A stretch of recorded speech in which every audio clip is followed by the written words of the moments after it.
This week on Rockstar Superhero.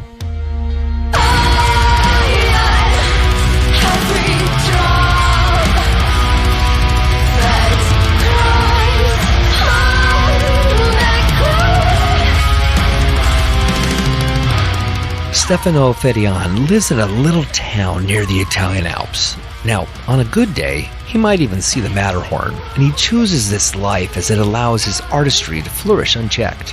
With that creative bump, Stefano has partnered with 3 other superhuman musical forces to create Sick, a dark metal mind blow of unseen proportions. The new album, Pyramiden, allows us to see into this seemingly impenetrable world, giving us glimpses of faded hardcore, lilting vocals in the shape of question marks, and a digital thud guaranteed to confound all those daring to listen. It's wild and magical and a must for the discriminating metal fan.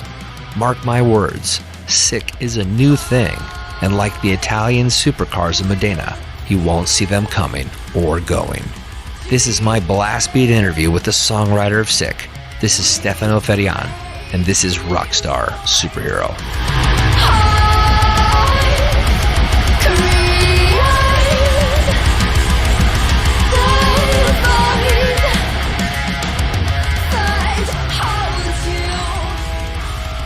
We're in Italy, Stefano. I'm in the north, like in the pre-Alps. Okay. You know, the Alps. Yeah, I'm basically okay. That would sound pretty introvert, I would say. So I'm into the woods, basically, in the mountains. Yeah. And I mean, there's just few people around here. Like we are like less than a couple hundred, basically. Wow. So yeah, it's nice. Yeah, nice. That sounds fabulous. I love that kind of atmosphere, and I think it works great for creatives to do something unique, right? I mean, I imagine you chose to live there. Yeah, basically because you don't have any choice, or you compose the whole day or you go through the woods. So you're basically forced to do that, you know, unless you're kind of couch guy with the TV all the time, but I'm not that guy. So so it's pretty, it's like a sting, a constant sting to a area which say compose something. Nice. And it works. Yeah. Nice. Good.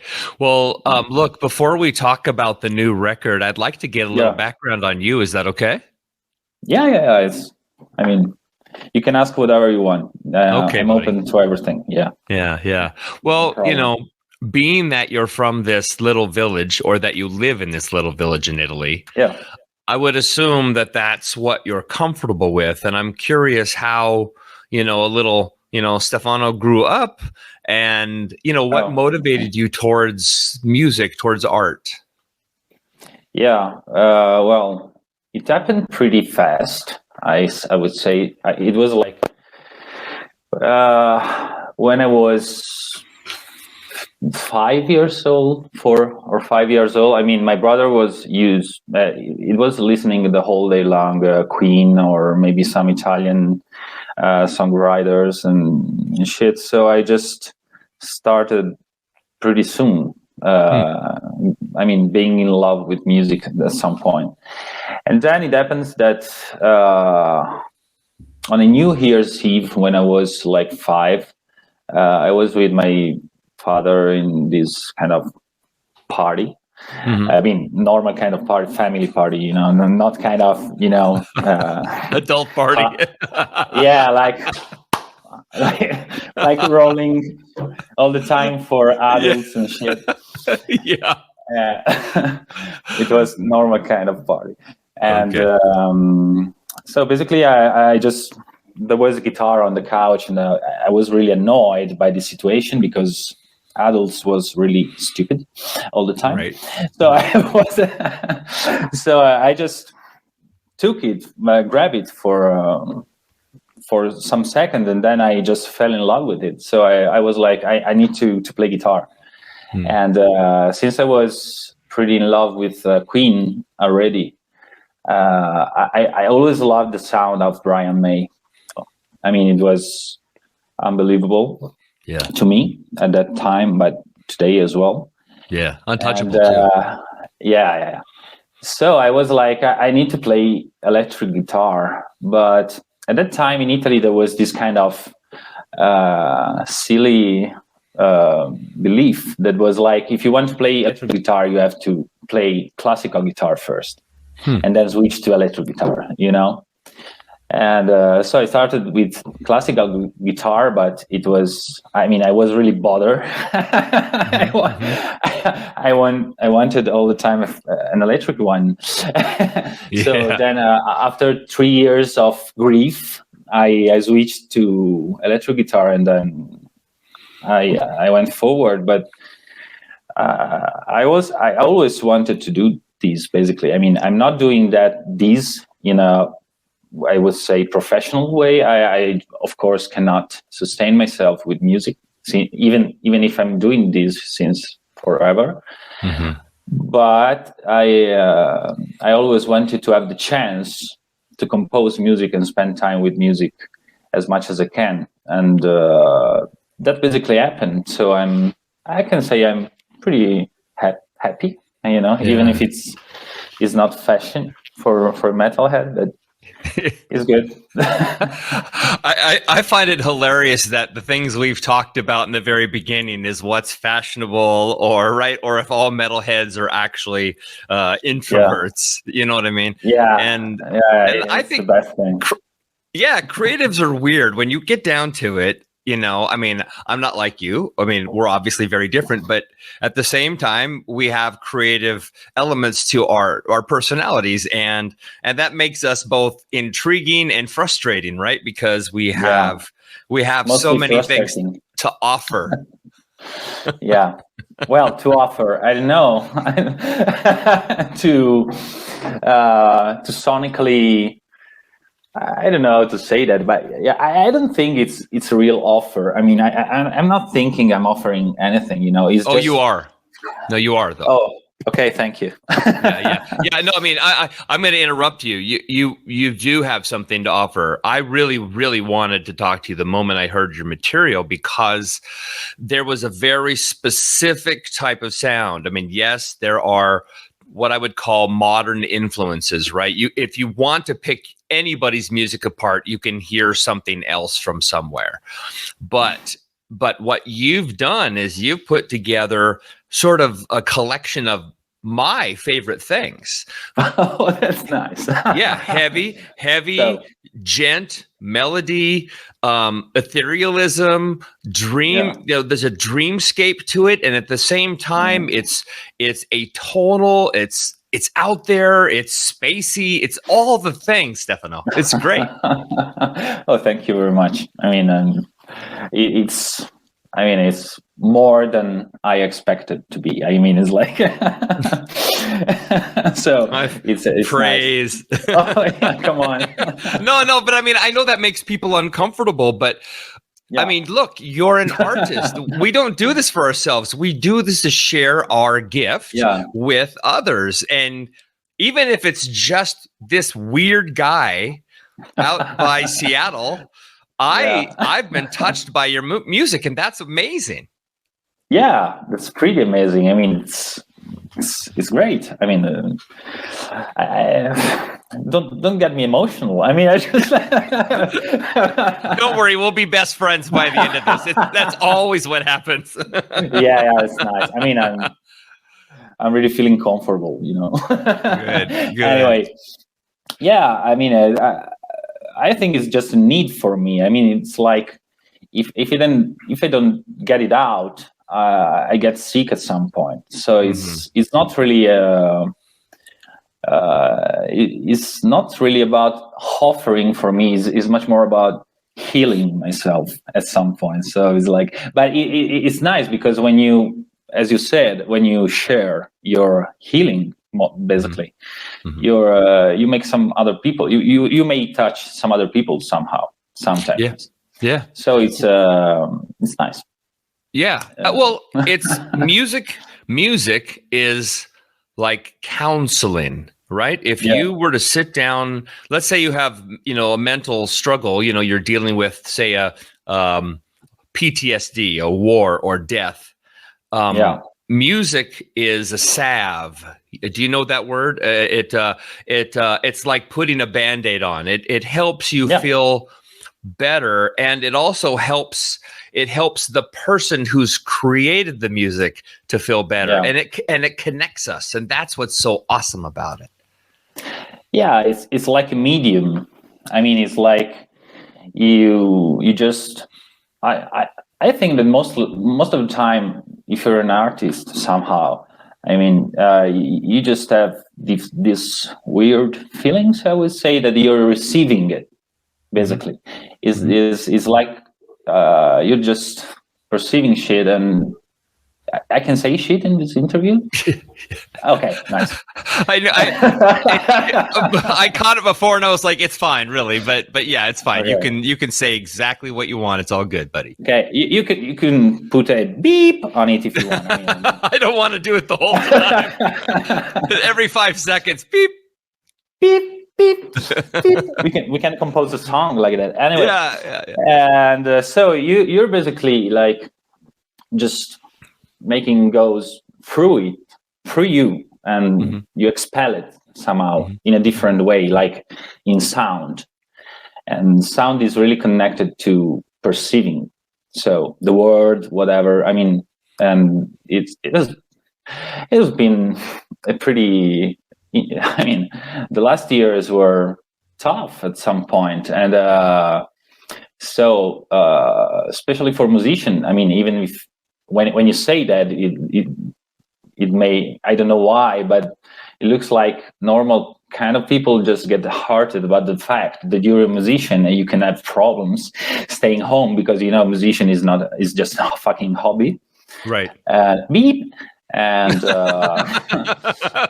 really, it's okay, man. Really. No, yeah. I mean, my mom and my friends, all my friends at church listen to this. It's okay. Wow. Anyway, this is life, brother. It's all right. Yeah, I know. And so it's, but I wouldn't say it's really a joy. I mean, to me, it's always a really painful process to deliver something, not in terms of creativity or doing that. I mean, because I can spend like 8 hours in the studio for 6 months every day without problems. So it's like, of course, it's demanding at some level, and you need to eat. But yeah, you need to eat sometimes and go to the woods and shit. But but I mean, it's really a pain. I mean, also this album, like Pyramiden, is like, it took like 3 years, and it has been composed 2 times because I just came out with one version, then I decided 1 month later that it was shit. So I was basically done. I did like 7 songs out of 8, basically. So and then I didn't like that anymore from day to another. So I said, okay, no problem. I can start it all over again. Right. And that it happened. And so it's been a really intense and I would say, I mean, you can have hallucination out of it after 6 months. Yeah. Well, I mean, but then the thing about musicians is we are crazy because we get the songs stuck in our head, and then we take it from the studio, we take it home to bed. When we wake up in the middle of the night to use the toilet, the songs are still going in our head. When we wake up in the morning and put our socks on, the songs are still going in our head. And then we go back to the studio and we listen to it and we say, oh, I don't like that at all. I got to redo it. And now we've doubled it up. It's twice as bad. Why did you redo everything? What was wrong with it? I think it's about changing, because if you do something which has to do with hearts, generally in a transition moment, and the last 3 years, I would say, we got some strict and fast transition one by another. So the thing is that for me, music has to be actual. I mean, it's something I do today, and when reality switches, so with such a huge potential, I mean, everything changed. You discover that that thing just don't fit in with the word. So basically, I mean, when you compose something, you're just putting a soundtrack to your life, basically. I mean, to me, it's something like that. So I have to feel it and feel that thing is now. Yeah. And this is the first time I do something and I still like it after 2 years. Good. I mean, usually I hate everything after a month or just the release or whatever. But this time I feel that is something longer because it's not over yet. So it talks about the situation which is ongoing. So it's still taking place. So it's why I'm still liking it. But then I get annoyed and I basically composed the fourth one. The fourth. So we are one album forward, and we have to. Wow. Okay. Yeah. I hope you'll send it to me. I want to hear it. Okay, it's without vocals right now. So, but if you want to listen to the music, I can say it over. I mean, I can, and no problem. Yeah. And so it takes time, but it takes time in terms of getting stuff from somewhere. You know, right. you have to, because maybe you have also a long period of time without any kind of creativity and idea. Maybe you don't play as well. I mean, you know, and but when it takes when the right moment arrives, I mean, it's like an immersion. You're just underwater, and you don't know when you're coming out of water, basically. Yeah. And it's and you can breathe. Not all the time. It's like right.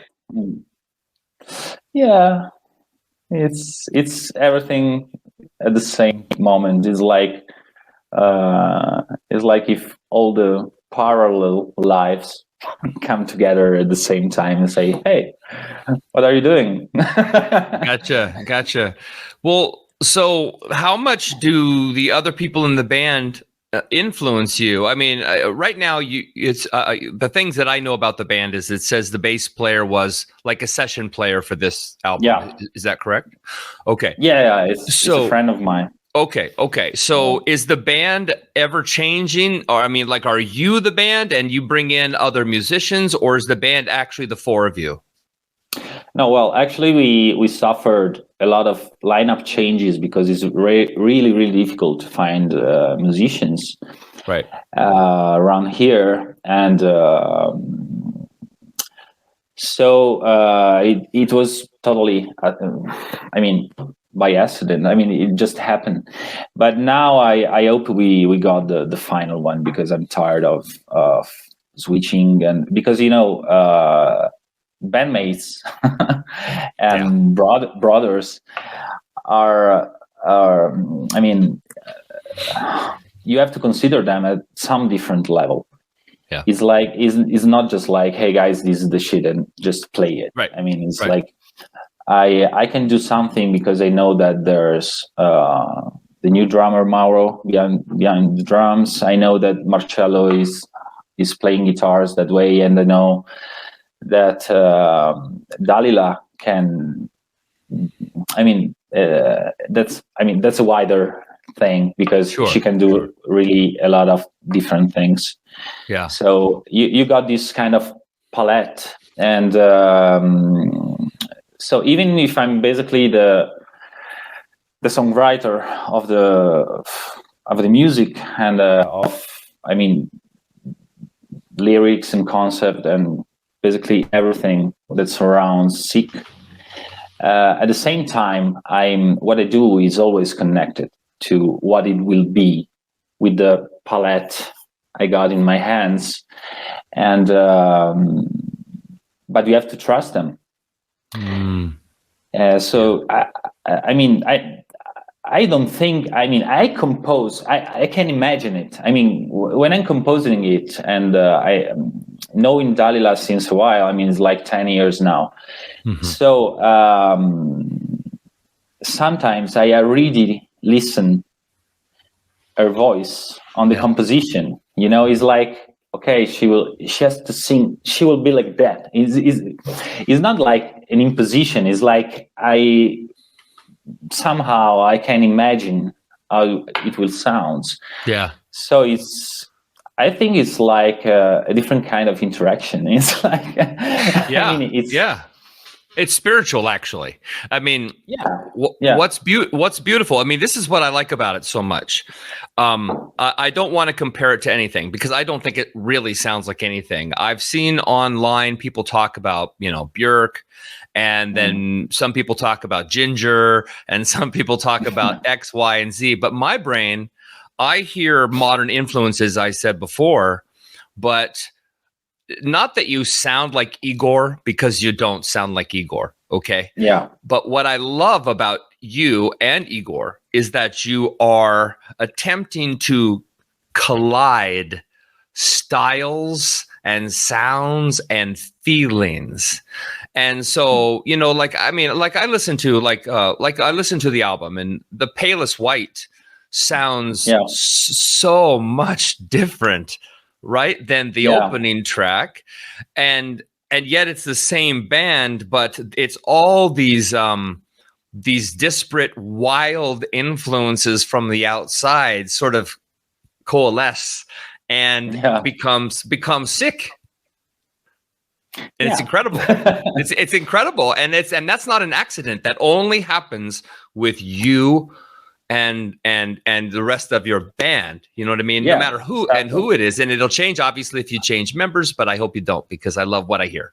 No, I mean, I hope this will be the last lineup. Yeah, something else if this falls apart, right? Yeah, and also because I mean, also things can change pretty fast with the band. I mean, musically.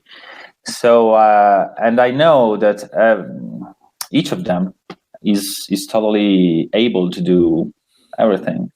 So, because I mean, we played in some other different styles through the years. I mean, I did a lot of improv, radical jazz. I mean, radical improv, contemporary music, whatever.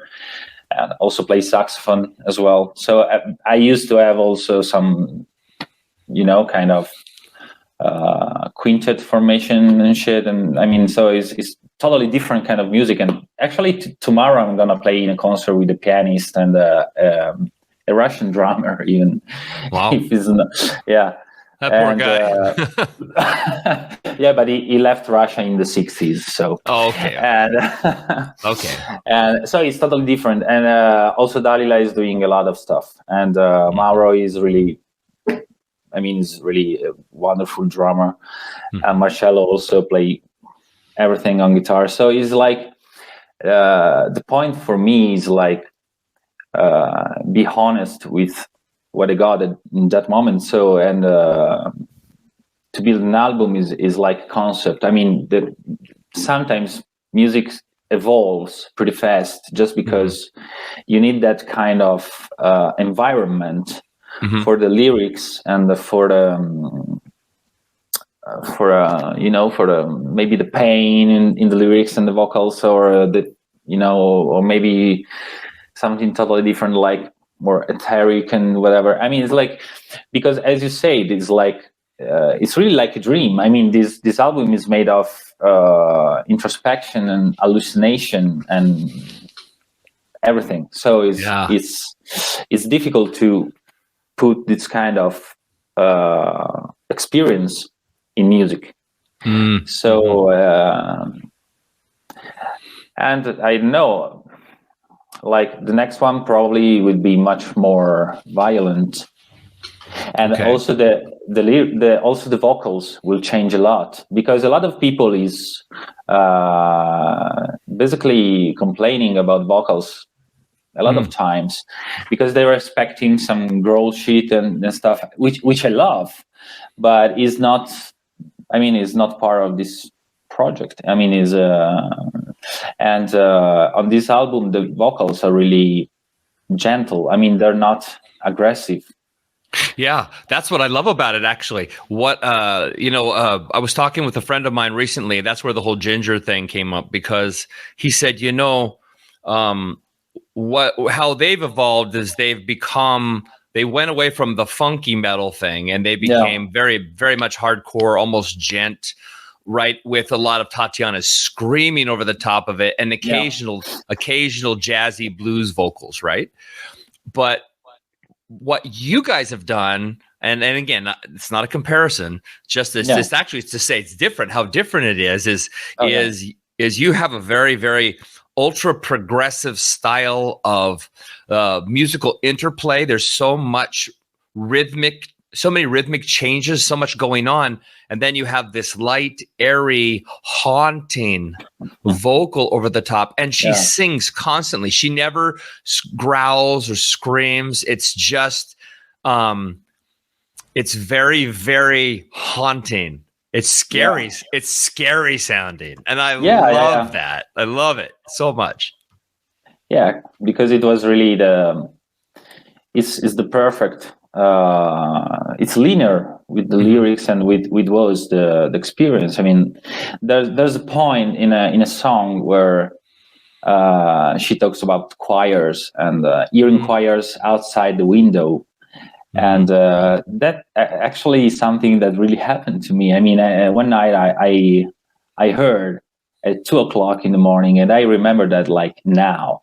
Wow. I heard some white choirs floating into from. I mean, I just got the woods outside, so I mean, I didn't got the church here, and even if it sounds crazy, I mean, it happened, and I'm not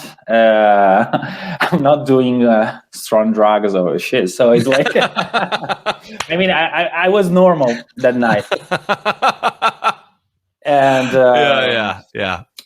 and it's in the album, and maybe people can think that it was. I mean, it was just a metaphor or maybe something else, or imagination. But it really happened.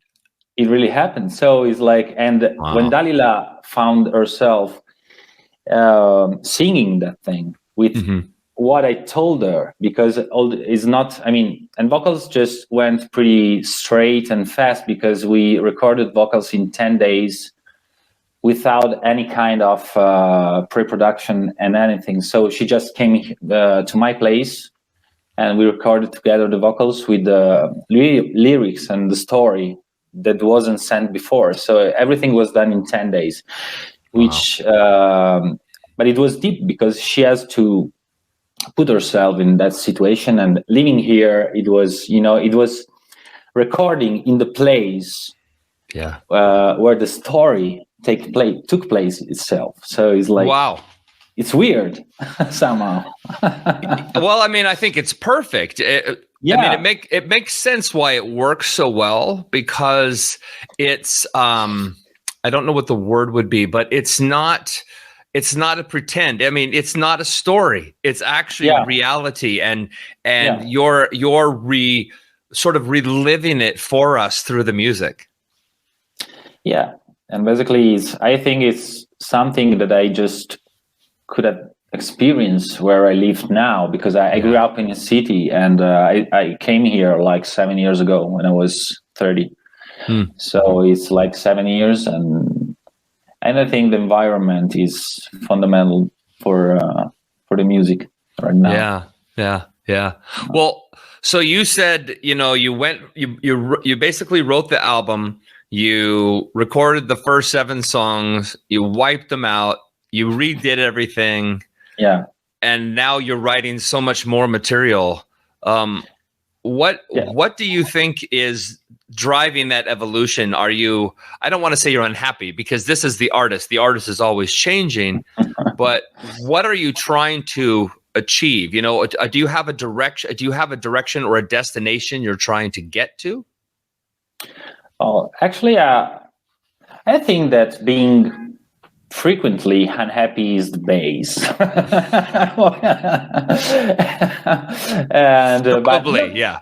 Not in a bad way, but I mean, I'm not an easy guy. I mean, it's like when I look to the world, I look at it with my perspective and trying to achieve some other perspectives. So it's difficult to digest what's happening. I mean, since forever, basically. Yeah. So you have always some material, but to work on if you look around. But I think that you got some specific emotion for each album, and Pyramiden was driven by solitude and pain and changing and evolving and dissolving and coagulate again. And, just it has been like an alchemic process. And like every album, basically, with my, perspective of life. But the new one, the new material is really based on anger. So it's way more brutal, and the story itself is really. I mean, I was angry all the time for a while because I wasn't accepting what was happening around. So it changed totally my mood. Because before, when I did Pyramiden, I was like researching into introspection, my inner self, and that kind of shit. Going to beep, going to the woods, and just that kind of mood. And then I totally switched to putting out that energy that I accumulate for years and throwing it back again in the world in a moment which was really absurd, and dystopic and crazy. So all the anger I got inside went into that album, and basically I just composed it in like 3 months, and it's finished. Wow. I also got the lyrics. I mean, we just need to put some vocals on and play it and rehearse it. I mean, of course, some arrangements will take place as well. Right. So, but I mean, it's mostly done, and it's not exactly a point where I want to go, because I'm scared and I'm frightened of what's contained in that album, musically and lyrically. I mean, it talks about a world that I would not live in. I hope that things change. I'm pretty positive. I think that will change, but that's something that's a possible world. Yeah. If we go in that direction. And I think we can go to another direction. I hope so. But in that moment, I was seeing just that direction. And it was difficult. So it's just, you have this specific mood, or, a bunch of them. You try to get rid of them because you have to feel better. Yeah, basically. It's catharsis, right? Yeah. Do you know? Yeah. Well, I don't live in Europe, and with everything, the crises that are going on throughout Europe, all the things that have happened, not just COVID and not just the Ukrainian war, but the financial instability in the last 20 years and the political upheavals and all the changes. And then you add in social media, where everybody has an opinion and everybody wants to be right and nobody's willing to compromise. Yeah. I mean, how do we get through this? Because the world is supposed to ebb and flow. It's not one line, how do we get through? I think that the main point of the whole thing is always labels. Like, I'm gonna explain that. I mean, it's the same thing when I was younger, and I started hated the fact that in metal there was, these subgenres. I'm doing a metaphor to get to the point later. Sure. And so basically, from point to another, people started to feel, really feeling the need, because this was, is something that was thrown into society. It wasn't a society thing. I mean, it was society were driven that way with labeling everything. Like, so you got black death metal. I mean, if you just got metal, you don't have problems. And as long as you put subgenres in it, people start to break. So even metal from a specific point started to disintegrate somehow, because you create some subgenres. And I believe that the big trauma of what we lived is that you are like pro-vax or no-vax, for example. Okay. So you just have those two choices. You cannot be anything else. I mean, at least where I live. So people doesn't accept any different position than that. So I think that when you just label everything, people stop to live, because they need to fit in somewhere, because feeling alone all the time is tough. Oh yeah, absolutely. So that's what happened all the time. I mean, it's some years now that when you look at the news and that kind of, I mean, I don't look at the news. I just cut my antenna when I went here, because I don't want to see any news ever. Wow. But sometimes I just look for news, Right. and myself, and trying to see different perspective on the same thing. And you don't really see any different perspective today. You see just two perspectives all the time, pro or just cons. Two. Yep. And for everything. Yep. Yeah. So war or peace. Yep. I mean, it's not even. I mean, like, for some years we got war to achieve peace, which is totally nonsense. Like, right. Just an idiot can believe something like that, right? Because it's unlogical. It's impossible. Yeah. I mean, yeah. And now you don't even got that. You just got war or peace. Yeah. What do you think? Yeah. And let's argue about it if you're on the other side. Yeah. I mean, it's like, you can't argue about anything with normal people, and this thing spread a lot. I mean, it's the real pandemic. I mean, because when you divide it, I mean, everyone said that. Pink Floyd said that. Together we stand, divided we fall. Yeah.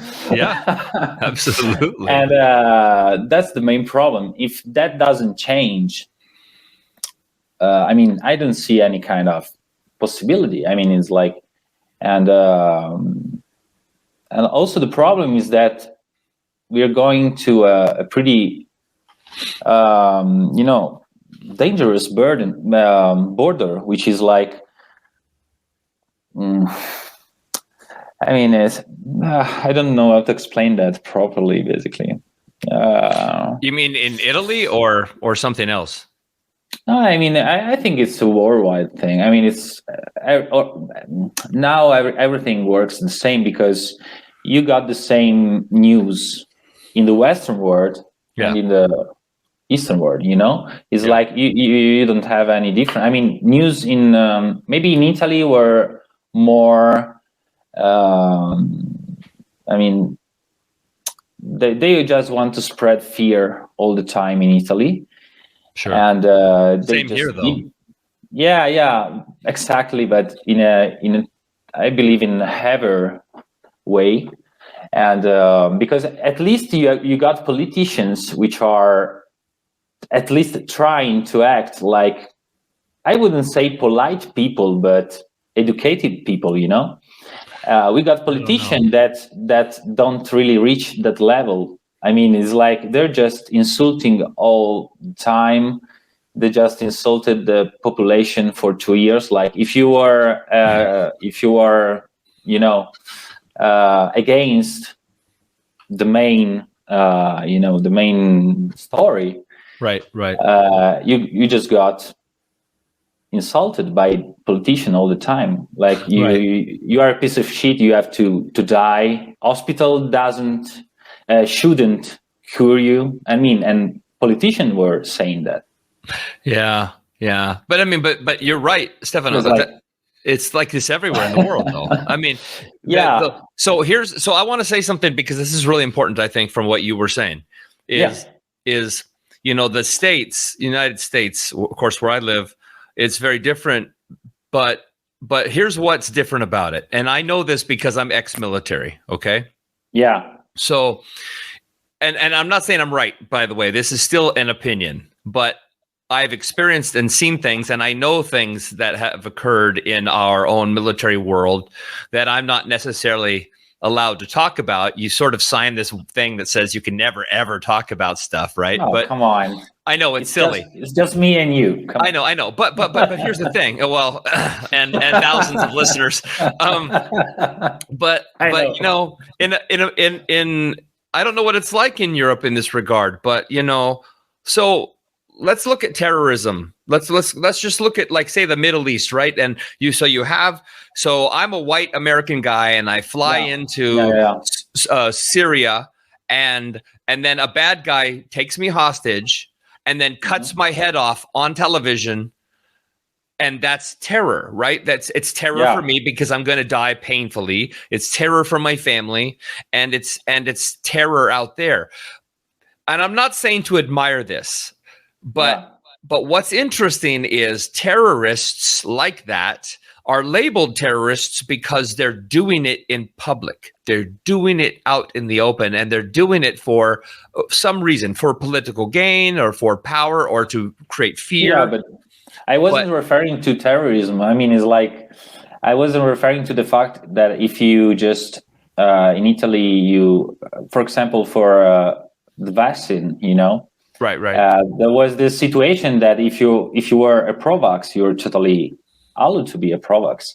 Right. If you are otherwise, you were automatically, against that.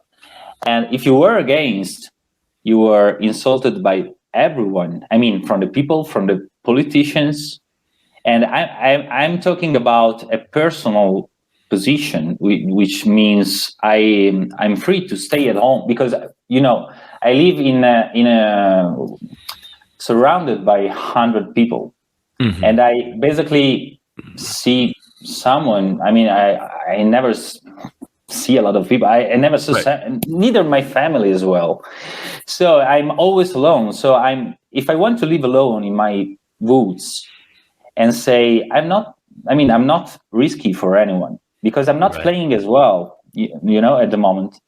So you should respect my position. I'm not, especially from a politician, because, and I'm referring to that not to, things about physical violence or war, extremism or anything like that. It's different. I mean, it's like you're pro-abortion or against it. Right.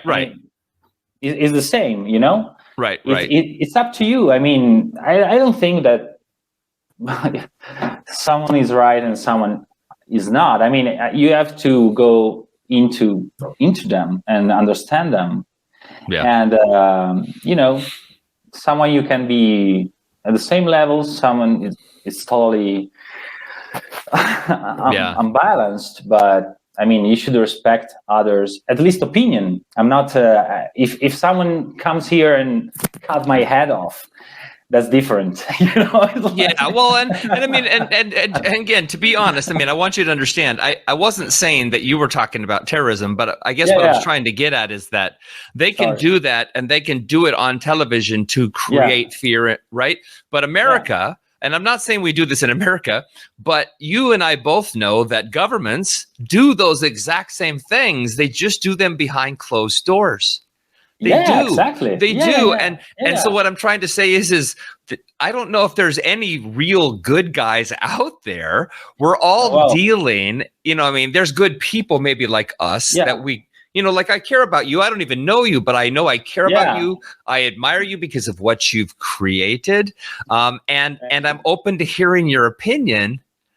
And I don't have to agree with it, but I'm still capable of honoring you. And the world is so lost. Right? It wants to be right. Everybody wants to be right so fucking bad. It's so weird.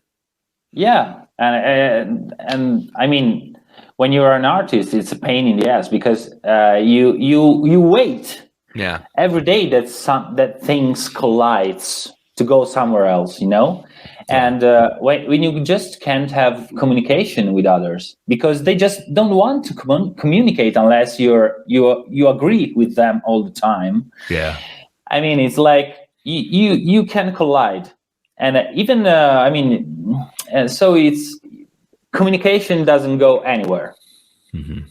So there's people talking about anything all the time, and finally you get bored and go to the woods. It's normal. I mean, it's like it's difficult to have a normal, great conversation with someone, these times. Yeah. And that's the worst part of it. Yeah. Of what happened, of what really happened. People found themselves alone, even in their families. It's because everybody's waiting to talk. Nobody's listening, buddy. Nobody. So I'm releasing an album in about 7 days and no one is listening. What the fuck? But you know what I mean? I mean, I kind of want to, that's almost like why I want to raise the flag, right? Because I want people to know that there are things worth paying attention to, right? And that if guys like us can have this conversation, maybe we can get one person today to consider that maybe they should slow down and just be a part of the conversation instead of being the focus of the conversation. Yeah, exactly.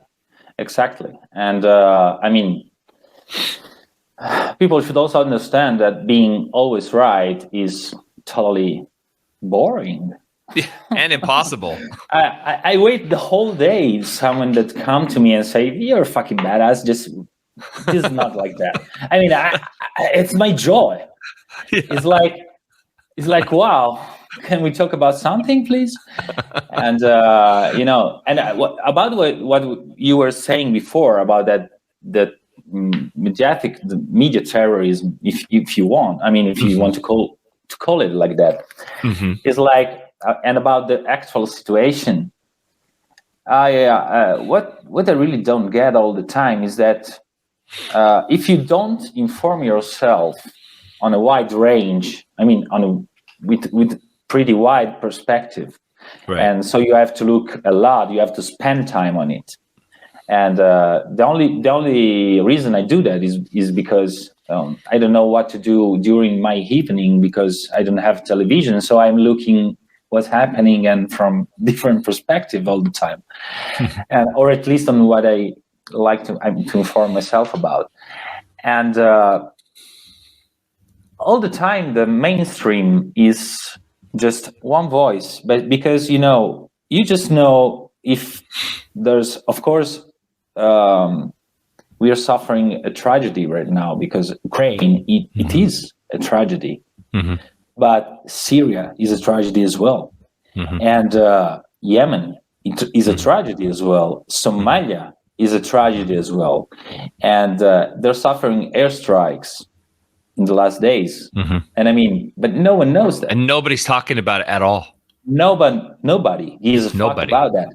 And now they're changing. I mean, they're only worrying about changing the name of cocktails. Like the last stupid thing I read on Facebook before this conversation was that they're changing the Moscow Mule in the Kiev Mule. And they're talking about the Black Russian, by the way, at the moment. Because it's black. I mean, no, but I mean, going back to that, right? That whole we'll take care of things if they're light skinned, but we'll let the darkies burn. Yeah, I don't think this way. I'm saying that's what they're saying. That's what these people are thinking. Like, it's unbelievable. I mean, right? I'm amazed. You know, it's like when you read certain things, it's like, what the hell? I mean, I'm here caring about humanity and stuff, and then you discover that people is talking about that during the war. I mean, it's not. I find that offensive. Yeah. For God's sake. I mean, it's totally stupid. Yeah. I mean, so I am not supposed to read Dostoevsky from now on. Yeah, exactly. And they're doing that in some university. They're just. Well, they burned Beatles records too, man. People are stupid, buddy. Well, it depends on which one. I mean, they were probably right. I mean, like. but John Lennon, I got to say this, but John Lennon was correct. What he said is so correct. Right now, at that moment, they were bigger than Jesus. They totally were. The Backstreet Boys in 1999 were bigger than Jesus. You know what I mean? There are things that happen in culture that we lose our minds over. Ukraine is bigger than Jesus right now. It's just the way it is. And we get something and we lock onto it, and then we have an not opinion. Bigger than Beatles, actually. No, definitely. Definitely. Unfortunately, I mean, I hope it was the opposite, because everyone should know.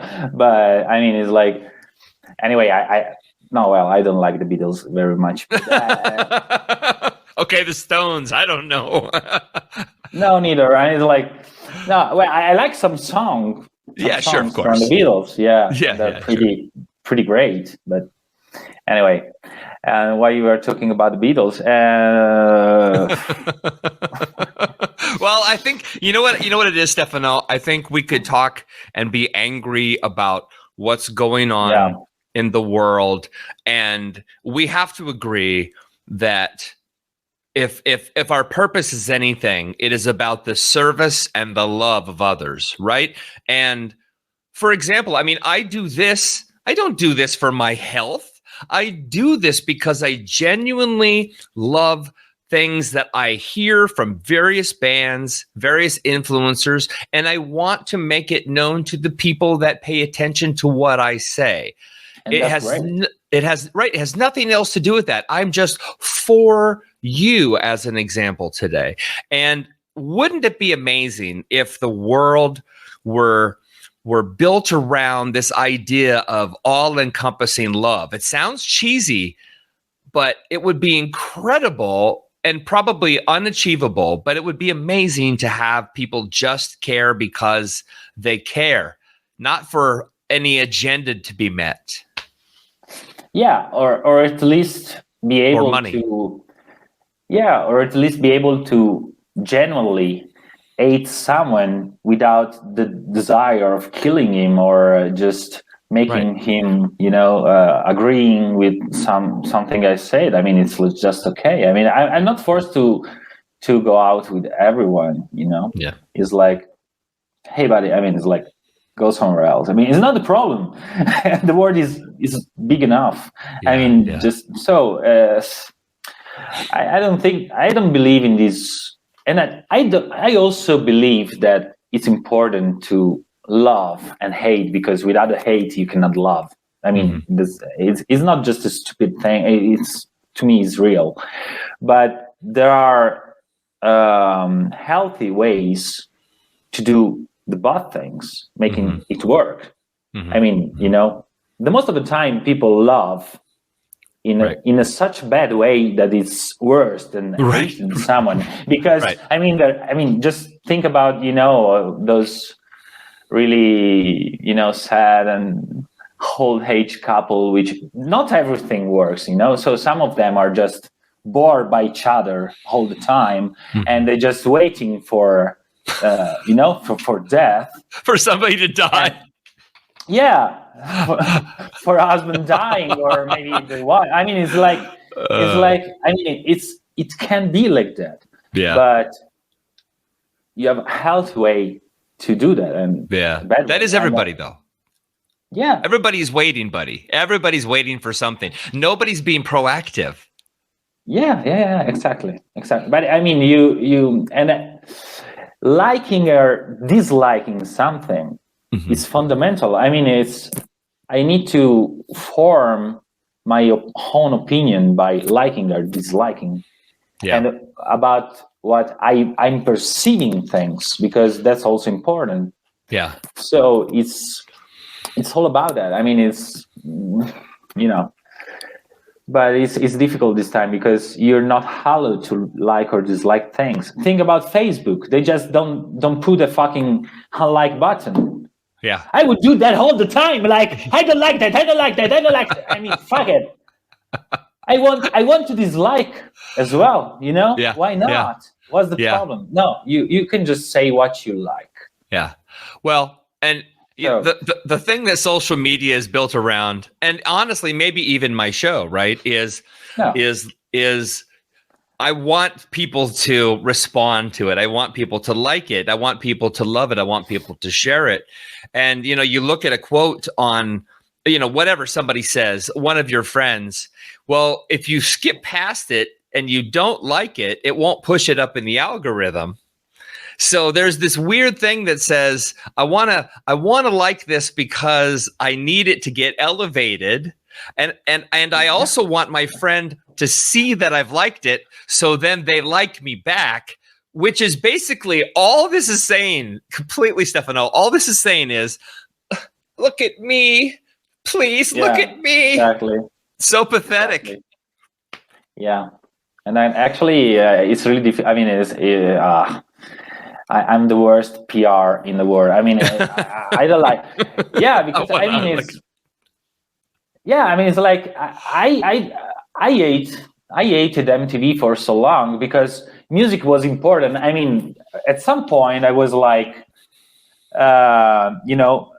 everything switched to what you see, not what you're hearing. Mm-hmm. So people started to care too much about, an artist like his dressing. I mean, sometimes, I think about people that really made it, like huge bands, Right. And I'm saying, I mean, that should be in hell to run, because at that point it's like a multinational. It's corporation. I mean, some bands are a corporation themselves. Yeah. And it should be so stressful to have the need because it's work, it's job. And to have the need to show yourself in some kind of environment, with some companies or dressed like, in a specific way. I mean, it's like, I would get mad. I mean, I don't want that. I just want to, do my stuff, meet people just at gigs usually, or just few friends. Yeah. And, I'm not the kind of guy that want to show off all the time, and I'm not feeling comfortable with that. I mean, I can do a conversation because I'm a human. But I totally don't like to feel the need to show myself up, because otherwise no one will listen to my album. I mean, it's like, I'm doing music. I'm not a fashion artist or, it's like, it's totally, I don't know. Well, it's hard, but I mean, if you don't promote what you've created with so much content in the world, nobody will hear it. If you don't have a company behind you, Yeah, but I mean, at some point, in the 90s, for example,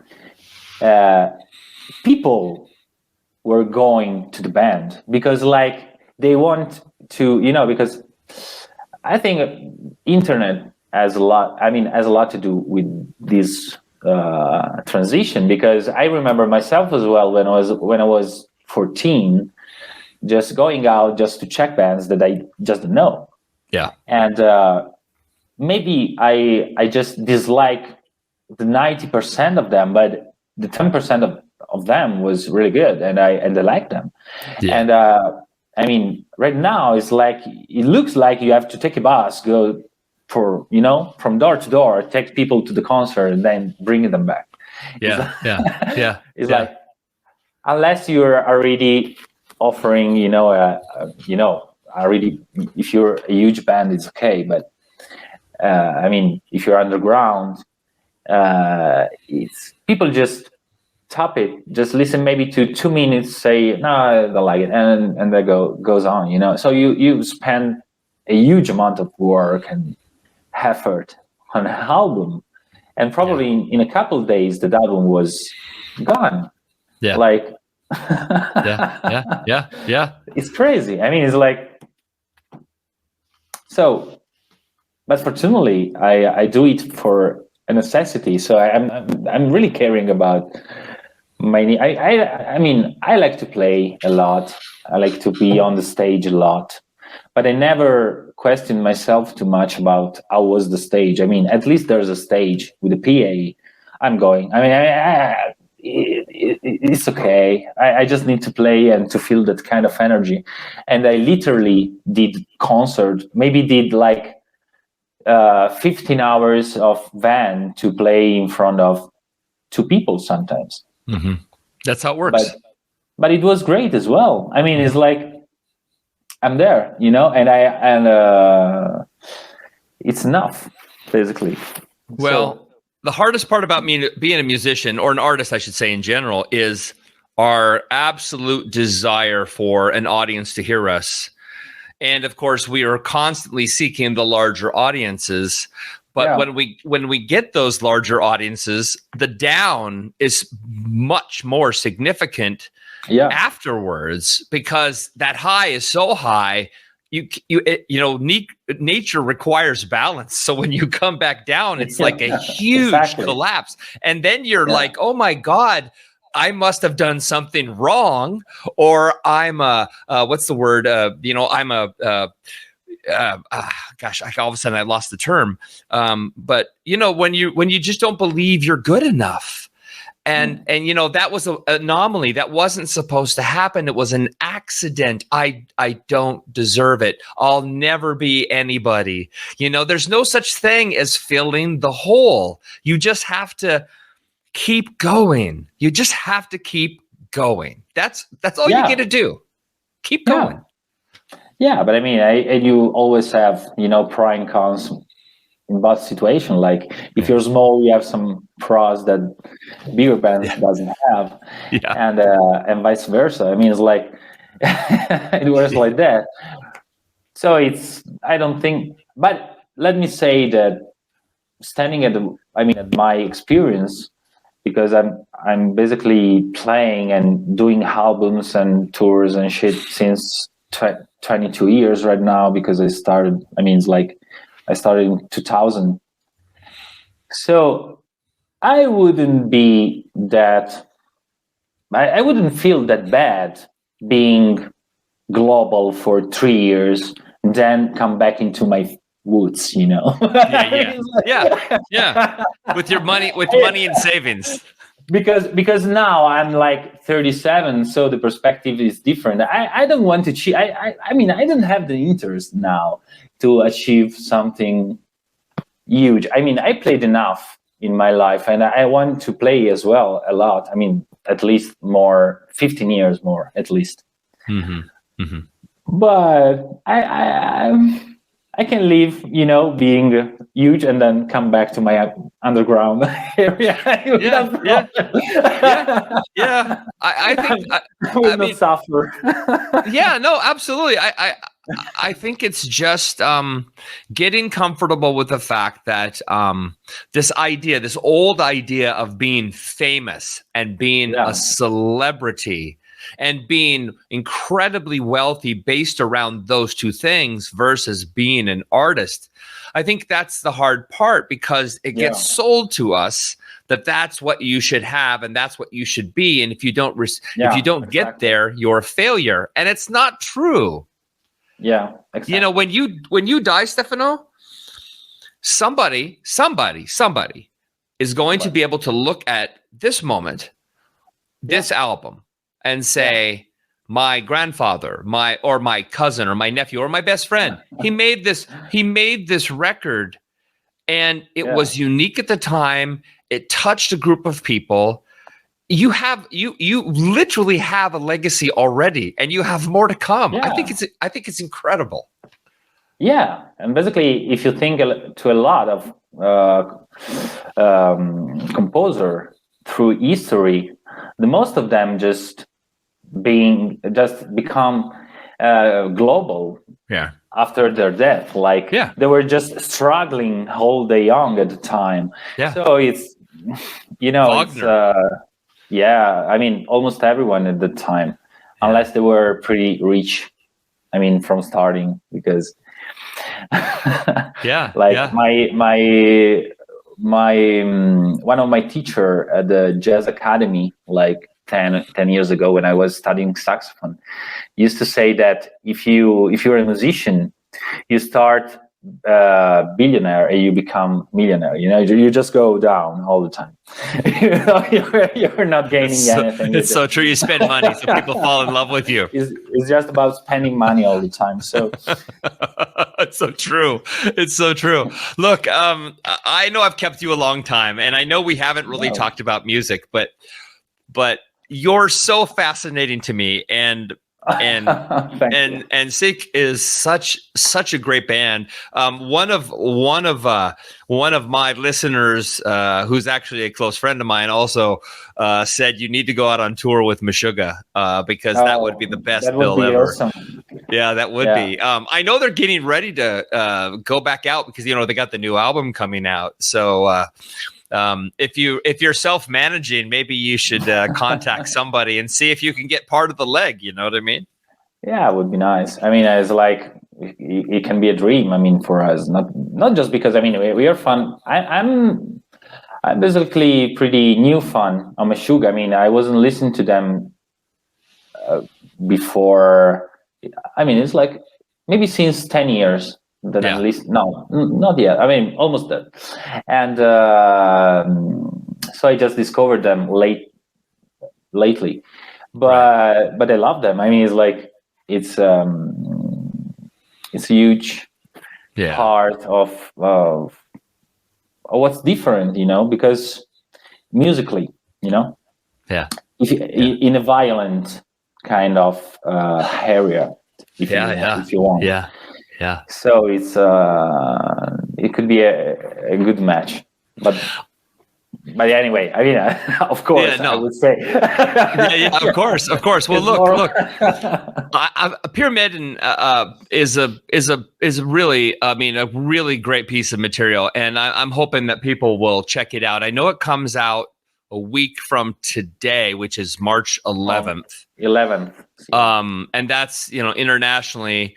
Do you have a Bandcamp page? I can't remember what. How can people get your material? That's what I would like you to share. Well, they can get it from the Level website, from the and from our Bandcamp page. Okay. And at Geeks. Okay. And, mostly. Wow. Yeah. Specifically.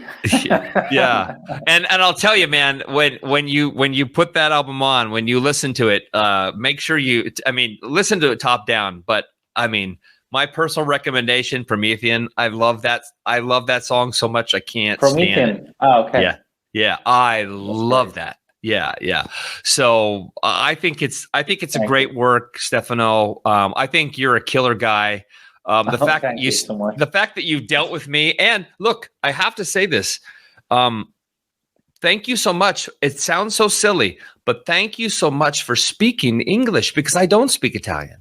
And and I mean, really, but it has to be frustrating to have to do promo with, in another language all the time. Yeah. And so I just want to say thank you, because I really honor that. I think it's incredible. Thank you very much. I mean, you have to bear me all the time speaking English, so thank to you. I have to beep you all the time, all those F words.